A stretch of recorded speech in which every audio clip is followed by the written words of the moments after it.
Hello दोस्तों, NCR readers club में आपका स्वागत है। आज हम जिस किताब की समरी के बारे में बात करेंगे उसका नाम है द पावर ऑफ नाउ।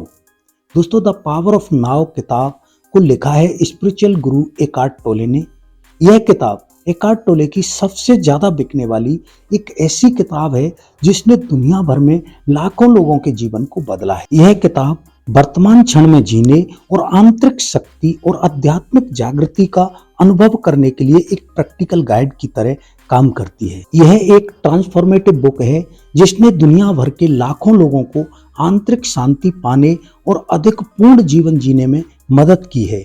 वर्तमान क्षण की जागरूकता और मन की प्रकृति की शक्ति पर अपनी शिक्षाओं के माध्यम से ऑथर पाठकों को आत्म खोज और आध्यात्मिक जागृति की यात्रा शुरू करने के लिए कहते हैं। द पावर ऑफ नाउ हमें याद दिलाती है कि सच्ची खुशी और तृप्ति केवल वर्तमान क्षण में ही है और यह हमारे भीतर पाई जा सकती है। बुक की शिक्षाओं को अपनाने और वर्तमान क्षण में जागरूकता पैदा करने से हम अपने जीवन को बदल सकते हैं और आंतरिक शांति और खुशी की गहरी भावना खोज सकते हैं।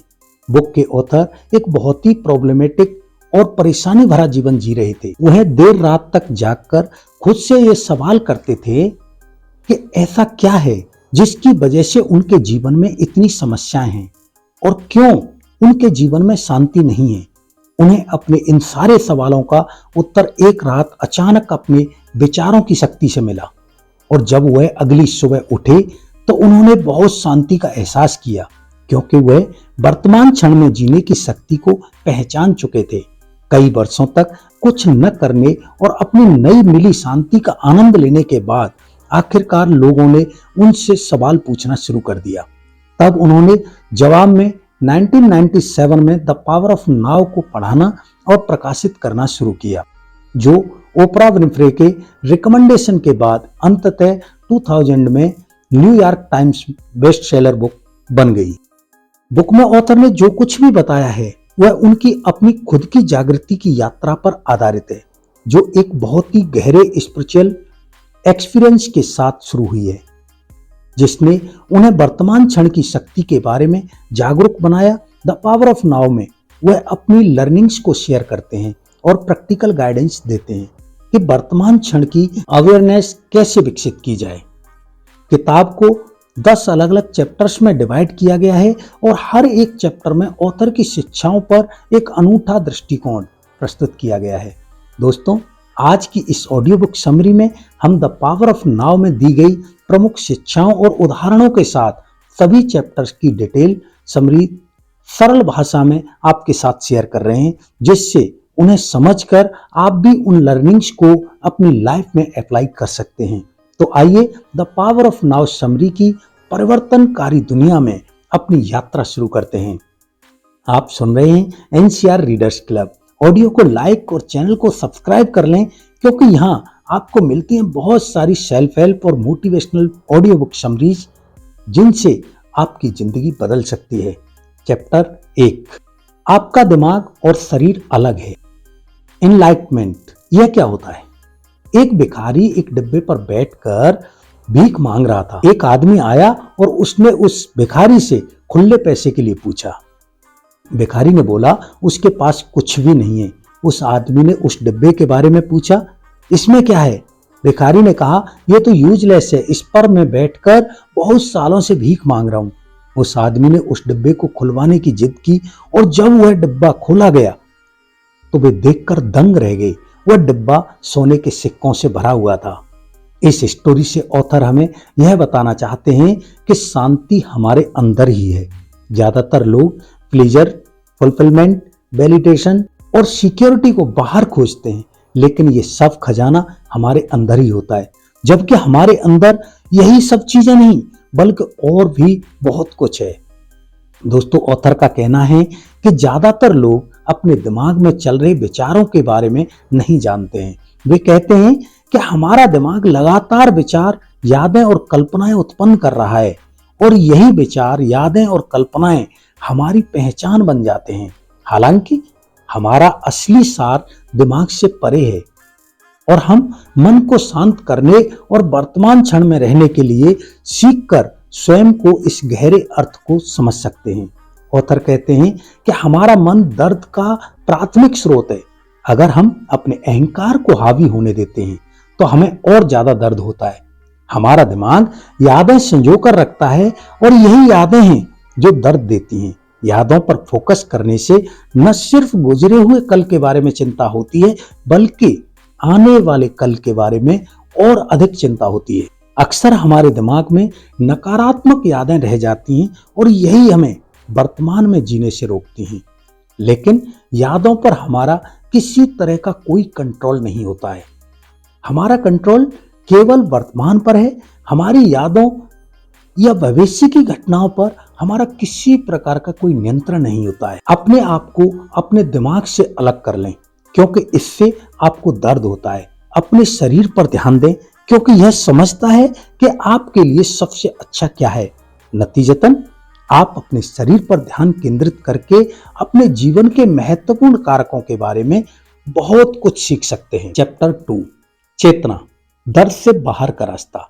इस चैप्टर में ऑथर ने चेतना के बारे में बात की है और बताया है कि कैसे यह हमें दर्द और पीड़ा के चक्र से बचने में मदद कर सकता है, जो अक्सर मन के कारण होता है। वह बताते हैं कि चेतना वर्तमान क्षण की जागरूकता है और यह चेतना ही है जिसकी वजह से हम एक पूर्ण जीवन का अनुभव कर सकते हैं। ऑथर का कहना है कि ज्यादातर लोग पूरी तरह से सचेत नहीं होते हैं, क्योंकि वे अपने दिमाग में उठने वाले विचारों और भावनाओं की निरंतर धारा में फंसे रह जाते हैं। वे समझते हैं कि अधिक जागरूक और उपस्थित होकर हम मन के कारण होने वाले दर्द और पीड़ा से खुद को मुक्त कर सकते हैं। अधिक जागरूक बनने के प्रमुख तरीकों में से एक इनर बॉडी अवेयरनेस के अभ्यास के माध्यम से है। इसमें हमारे शरीर में शारीरिक संवेदनाओं पर ध्यान देना होता है, जैसे सांस, दिल की धड़कन और ऊर्जा प्रवाह। ऐसा करने से हम अपने शरीर और वर्तमान क्षण से अधिक जुड़ जाते हैं और हम अपने विचारों और भावनाओं को उनके साथ पहचाने बिना बेहतर ढंग से देख पाते हैं। ऑथर चेतना प्राप्त करने में स्वीकृति के महत्व पर बल देते हैं। अपने विचारों और भावनाओं का विरोध करने या उनसे लड़ने के बजाय हम उन्हें वैसे ही स्वीकार करना सीख सकते हैं जैसी वे हैं और बिना किसी निर्णय के उनका पालन करते हैं। यह हमें अपने भीतर की दुनिया की गहरी समझ हासिल करने में मदद करता है। आप सुन रहे हैं एनसीआर रीडर्स क्लब चैप्टर 3, वर्तमान में जियो। इस चैप्टर में ऑथर वर्तमान क्षण में जीने के अभ्यास और उससे होने वाले लाभों के बारे में बताते हैं। वह बताते हैं कि वर्तमान क्षण ही एकमात्र ऐसा क्षण है जो वास्तव में मौजूद है और हमारा दिमाग अक्सर हमें अतीत या भविष्य के विचारों के कारण वर्तमान से दूर कर देता है। ऑथर कहते हैं कि अपने सेंसेस पर फोकस करके और अपने सराउंडिंग के बारे में अधिक जागरूक होकर हम वर्तमान क्षण का पूरी तरह से अनुभव करके हम ऐसी आंतरिक शांति का अनुभव कर सकते हैं जो बाहरी परिस्थितियों से प्रभावित नहीं होता है। वर्तमान में जीने के लिए प्रमुख अभ्यासों में से एक है मेडिटेशन। वह बताते हैं कि मेडिटेशन हमें मन को शांत करने और वर्तमान क्षण में पूरी तरह से ध्यान केंद्रित करने में मदद कर सकता है। वह ध्यान करने के तरीके के बारे में भी बताते हैं, जिसमें आसन और श्वास संबंधी सुझाव भी शामिल है।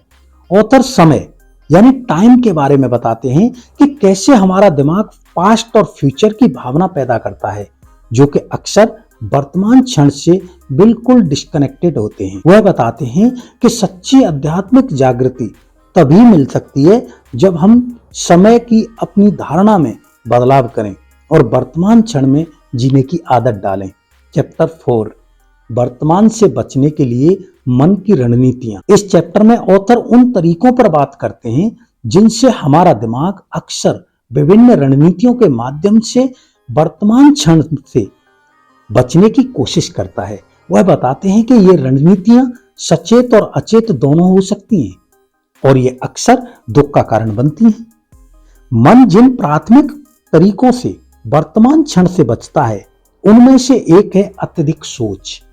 ऑथर बताते हैं कि हमारा दिमाग हमारे जीवन के बारे में कहानियां बनाने की प्रवृत्ति होती है, जो विचलित करने वाली हो सकती हैं और हमें वर्तमान क्षण से दूर ले जा सकती हैं। वह पाठकों को प्रोत्साहित करते हैं कि वे अपने सोचने के तरीके के बारे में अधिक जागरूक बने और ध्यान और अन्य अभ्यासों के माध्यम से मन को शांत करने का प्रयास करें। ऑथर वर्तमान क्षण से बचने के लिए मन की अन्य रणनीतियों पर भी चर्चा करते हैं, जैसे अत्यधिक चिंता और अधिक की इच्छा। वह बताते हैं कि ये रणनीतियां अक्सर कमी या अपर्याप्तता की भावना को दर्शाती हैं और अधिक उपस्थित और सचेत होकर हम इन नकारात्मक सोच पर काबू पा सकते हैं। पूरे चैप्टर में ऑथर मन की इन रणनीतियों के बारे में जागरूक होने और उन पर काबू पाने के लिए प्रोत्साहित करते हैं। वह बताते हैं कि ऐसा करने से हम अपने जीवन में अधिक शांति, खुशी और पूर्णता का अनुभव कर सकते हैं। जब भी आप अपने मन का निरीक्षण करने में सक्षम होते हैं तो आप उसमें फंसे नहीं रह जाते हैं। चैप्टर 5, उपस्थिति की स्थिति। वर्तमान क्षण ही आपके पास है। इस चैप्टर में ऑथर ने स्टेट ऑफ प्रेजेंस और इससे होने वाले फायदे के बारे में बात की है। वह बताते हैं कि उपस्थित होने का अर्थ है बिना किसी निर्णय या प्रतिरोध के वर्तमान क्षण के साथ पूरी तरह से जुड़े रहना। वह कहते हैं कि उपस्थिति की अवस्था कोई ऐसी चीज नहीं है जिसे प्रयास या इच्छा शक्ति के माध्यम से प्राप्त किया जा सकता हो, बल्कि कुछ ऐसा है जो स्वाभाविक रूप से उत्पन्न होता है जब हम वर्तमान क्षण से पूरी तरह से जुड़ जाते हैं। वह पाठकों को वर्तमान क्षण को नियंत्रित करने या हेरफेर किए बिना उसके साथ रहने की सलाह देते हैं। उपस्थिति की स्थिति को विकसित करने के लिए ऑथर हमें अपनी सांस पर ध्यान केंद्रित करने, अपने शरीर के बारे में अधिक जागरूक होने और बिना निर्णय के अपने विचारों को देखने का अभ्यास करने के लिए प्रोत्साहित करते हैं। ऑथर वर्तमान क्षण को बदलने या विरोध करने की बजाय उसे स्वीकार करने के महत्व पर बल देते हैं। वह समझाते हैं कि वर्तमान क्षण को स्वीकार करके हम आंतरिक शांति और संतोष की भावना का लाभ उठा सकते हैं, जो बाहरी परिस्थितियों से प्रभावित नहीं होता है। आपको अपने जीवन में कुछ सार्थक आने की प्रतीक्षा करने की जरूरत नहीं है, ताकि आप अंत में जो भी करते हैं उसका आनंद उठा सकें। आनंद में आपकी आवश्यकता से अधिक अर्थ है। चैप्टर 6, भीतरी शरीर। जब आप वर्तमान क्षण के साथ दोस्ती करते हैं तो आप घर जैसा महसूस करते हैं, चाहे आप कहीं भी हों। आप सुन रहे हैं एनसीआर रीडर्स क्लब। हमारी इनर बॉडी के अंदर एक सूक्ष्म ऊर्जा होती है जो हमारी फिजिकल बॉडी के अंदर मौजूद है। वह कहते हैं कि इनर बॉडी के बारे में अधिक जागरूक होने से हम उपस्थिति यानी प्रेजेंस की गहरी भावना विकसित कर सकते हैं और अपने वास्तविक स्वरूप से जुड़ सकते हैं। ऑथर शरीर के विभिन्न हिस्सों पर ध्यान केंद्रित करने और शरीर स्कैनिंग का अभ्यास करने सहित आंतरिक शरीर तक पहुंचने के लिए कई तकनीकें बताते हैं। वह पाठकों को दैनिक गतिविधियों जैसे चलने, सांस लेने और खाने के दौरान आंतरिक शरीर में जागरूकता लाने के लिए कहते हैं। पूरे चैप्टर में ऑथर आंतरिक शरीर के माध्यम से वर्तमान क्षण में खुद को ग्राउंडेड रखने के महत्व पर जोर देते हैं। वह बताते हैं कि आंतरिक शरीर एक एंकर के रूप में काम कर सकता है, जो चुनौतीपूर्ण या तनावपूर्ण स्थितियों के बीच भी हमें वर्तमान क्षण से जोड़े रखता है। चैप्टर 7, अदृश्य में प्रवेश द्वार। जिस क्षण आपको पता चलता है कि आप मौजूद नहीं हैं, आप मौजूद हैं। जब भी आप अपने मन का निरीक्षण करने में सक्षम होते हैं तो आप उसमें फंसे नहीं रह जाते हैं।